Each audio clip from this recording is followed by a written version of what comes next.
You're not broken. You're just trapped in a lie you've been told since you were a boy. If you're nice, respectful, and always there, a woman will truly love you. But what if I told you that this belief is the very thing preventing you from healing? That most of the time, it's not her hurting you. It's you refusing to see what she's already shown you. This isn't just another shallow move on or man up speech. We're going to uncover what few dare to say, the deep role women play in your emotional suffering, and how you can use that truth to awaken. Most men walk around with emotional wounds still bleeding, trying to love without even knowing what self-knowledge is, searching outside for what they never built inside. You're going to understand why you keep choosing the women who destroy you. You'll see the invisible patterns that guide your attraction. You'll learn why female coldness stings so much, and why it has more to do with the wounded boy inside you than with her. But listen closely. If you don't stay until the end, you'll walk away with half-truths, and that's even more dangerous than staying blind. Each insight I reveal is part of a larger mechanism. If you miss one piece, the whole system fails, and you stay stuck in the same cycle. Let's get to the first crucial insight of this journey, the invisible traps you set for yourself. So many men ask themselves why every relationship ends in pain, and most of the time, the answer isn't her ... it's him. No, this isn't cheap self-help talk. There's a hidden loop of emotional wounds that repeats itself, a pattern built long ago, usually in childhood with absent fathers, controlling mothers, or confusing models of love. That pattern becomes a broken emotional compass, making men mistake pain for connection. And so, they keep choosing the same women, expecting different outcomes. The male mind is logical, but a wounded man's heart is anything but. When he feels emotional deprivation, he clings to any tiny sign of affection. That's where the danger lives. He doesn't realize he's trying to fill a void that no woman in the world can fix. That's called emotional projection. He sees in her what he wants to see, not what's really there. Healing starts when he recognizes he's stuck in a game he created himself. One clear example: men who fall for emotionally unavailable women. Deep down, they try to save them, thinking that if they succeed, they'll finally be chosen. But that's just repeating an old script, maybe with a distant mother, or past relationships where he never got emotional validation. It's an attempt to solve the past in the present, like today's love can fix yesterday's pain. The answer isn't being nicer, more romantic, or more available. The answer is becoming more whole, building self-sufficiency, strengthening inner confidence, and setting non-negotiable masculine boundaries. Not to push women away, but to stop accepting less than he deserves. Because as long as he doesn't learn to be at peace on his own, every relationship will just be a distraction, or worse, a hidden repeat of his unrealistic expectations. And the trickiest part? These traps are silent. They don't scream. They don't warn you. They don't show up clearly. They disguise themselves as love, chemistry, connection. A man who hasn't developed enough self-knowledge to recognize them will spend his whole life in emotional survival mode. And my friend, this is just the beginning. When the pain came from her, and you pretended it didn't hurt, few men have the courage to admit they've been deeply wounded by women. Society tells them real men don't feel. But the truth is, many carry open emotional wounds from betrayal, humiliation, coldness, and toxic relationships with women who once said, "I love you." And instead of facing the pain, he swallows it, rationalizes it, pretends it didn't matter. But deep down, he's still bleeding. And that silent bleed sabotages everything that comes next. These traumas leave deep scars. A simple delay in replying to a message can trigger an avalanche of rejection, not because the new woman did anything wrong, but because the last one ghosted him. When a woman raises her voice, he freezes, because he's been publicly shamed before and learned that arguing with a woman only ends with him feeling small. It all builds up, slowly eroding his inner confidence, and he doesn't even notice it. Men who've been through this often become cold, overly strategic, emotionally distant. They try to look strong, but they're just numb. They develop self-sufficiency as a shield, not as a virtue. They build this player or lone wolf by choice mask, but underneath, they're just terrified of feeling that pain again. And here's the danger. They start to believe all women are the same. Every move a woman makes starts to look like part of some secret female code, like she's always 2 steps away from betrayal. This creates a domino effect. Even well-meaning women are met with distrust. He doesn't open up, he tests, he provokes, unconsciously repeating the same unconscious tests he once went through. And in the end, he attracts exactly what he fears: shallow, toxic, unstable connections. When she leaves, he says, "See? They're all the same." But he doesn't realize he's still following a script written long ago by someone who's no longer in his life, but still controls his emotions. If he truly wants to break free, he has to do the hardest thing: admit it hurt, and that it's okay that it did. But she no longer gets to control how he feels. He needs to develop self-discipline, learn direct communication, set firm masculine boundaries, and understand that self-love isn't some motivational quote, it's a responsibility. And only when he stops punishing new women for the damage of the old ones can something real finally begin to grow. They're not hurting you, you're still letting them. There's a silent belief many men carry, that women are responsible for their pain. And honestly, there's some truth there. Some women really did hurt you, ignored you, manipulated you, cheated, used you, lied. But the real problem isn't what they did. It's that you're still punishing yourself for it. The real prison is in repeating the pain. Here's the paradox: you're still suffering because you never really understood who she was. Most men don't know how to interpret the female code. They expect logic where there's instinct. They expect predictability where there's emotion. And because they don't understand this, they build unrealistic expectations, idealizing women who already showed signs of disrespect. But they hold on. Why? Because deep down, they still believe love is supposed to hurt. At some point, they equated affection with suffering, and they keep letting that define their type. Here's where the fatal mistake happens: blaming women, without ever owning that it's you who's still allowing this cycle. A true Stoic doesn't run from pain, but he doesn't worship it either.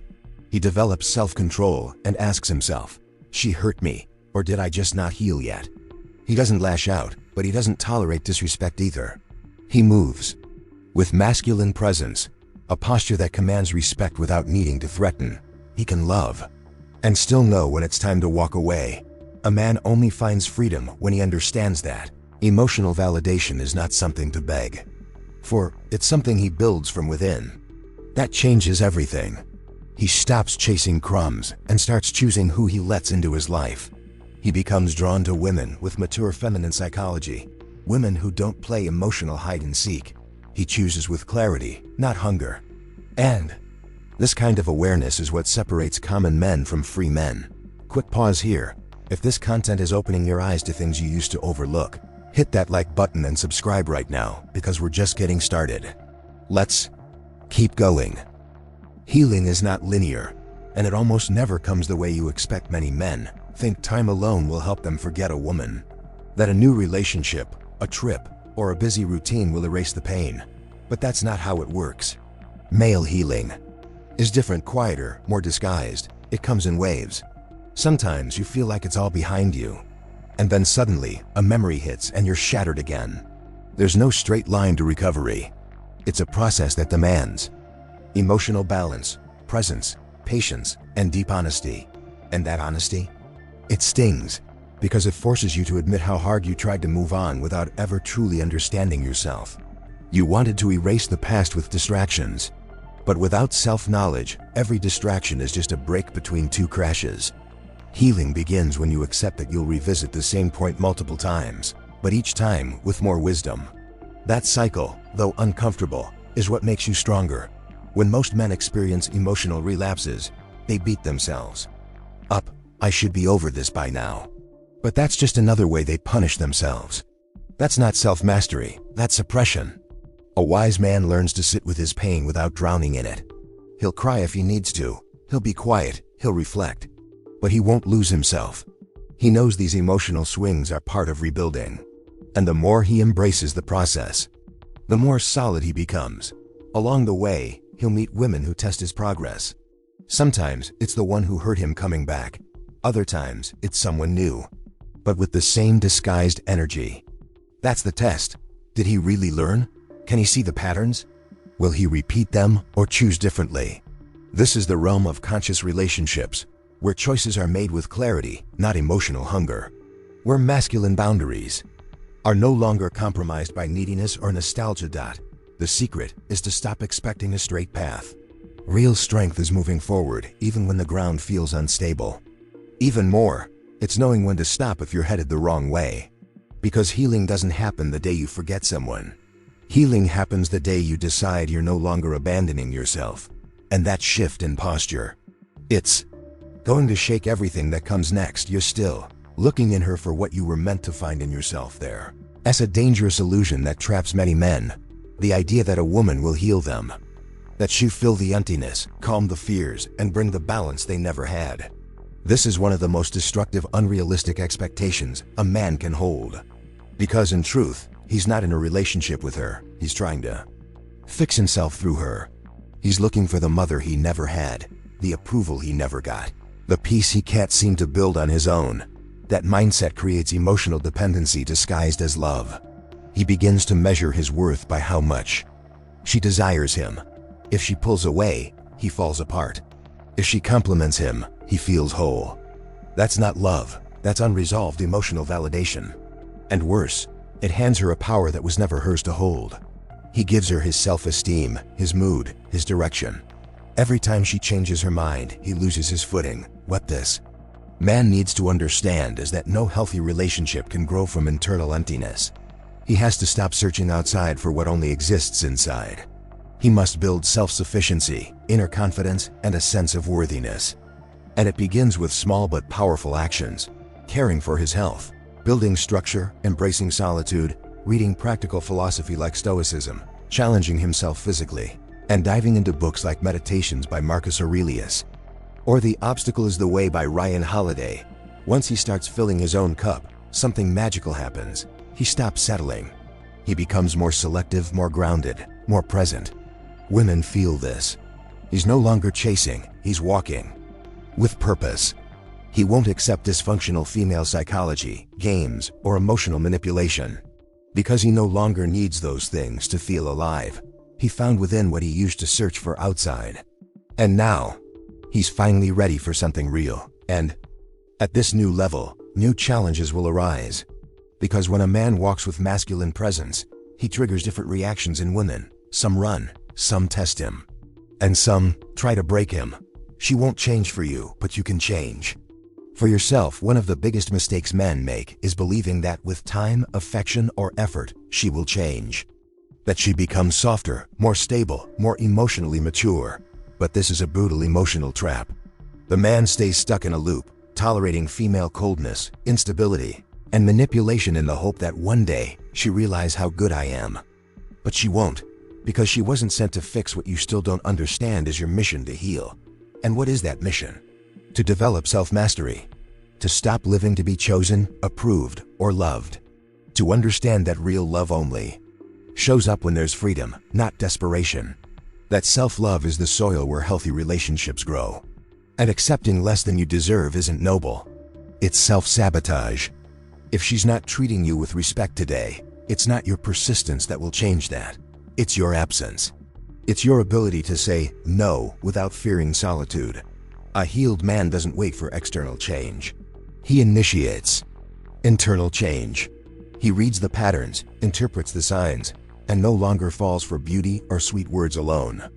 He understands the unconscious tests many women run and doesn't respond with anger, but with clarity. He doesn't try to control the woman, he controls himself. That's self-discipline. That's true strength. And that only comes when a man stops trying to change others and starts changing himself. And here's the most interesting part. When he transforms, everything changes. He starts attracting different women, more mature, more honest, more aligned with the kind of conscious relationships he wants to live. And those who play games, they disappear. Because you can't manipulate a man who knows himself. A man who has understood his worth. A man who, with or without her, remains whole. At this point, he doesn't heal despite women. He heals because he finally understands them, their light and their shadow, their beauty and their instincts. And once he sees all that clearly, he escapes the cycle, breaks the pattern, and steps into the next level of emotional manhood. If you've made it this far, you're already ahead of 90% of men now. The difference between silently suffering and taking back control of your emotional life lies in applying everything you just heard. And let me be blunt with you. No one is coming to rescue you from your pain unless you decide to rescue yourself. Healing begins when you stop romanticizing suffering and start choosing awareness. So what's it going to be? Will you keep chasing women who don't respect you? Or will you finally step into the role of a grounded man with self-discipline, clarity, and masculine boundaries that don't bend for anyone? How long will you keep handing your emotional validation to someone who doesn't even know what she wants? The answer isn't to change women. It's to understand them and to take a stand for yourself. Now tell me, which emotional patterns hit you hardest today? What are you going to do differently from now on? I want to hear from you. Drop this in the comments right now. From now on, I choose. That sentence is your first step toward reclaiming your emotional autonomy. Thank you, truly, for staying until the very end. That shows you're ready for more. If this message struck a chord with you, like the video, share it with a brother who needs to hear it, and subscribe to the channel. Turn on the bell so you don't miss out on what's coming, because here, we don't sugarcoat the truth. We sharpen your vision.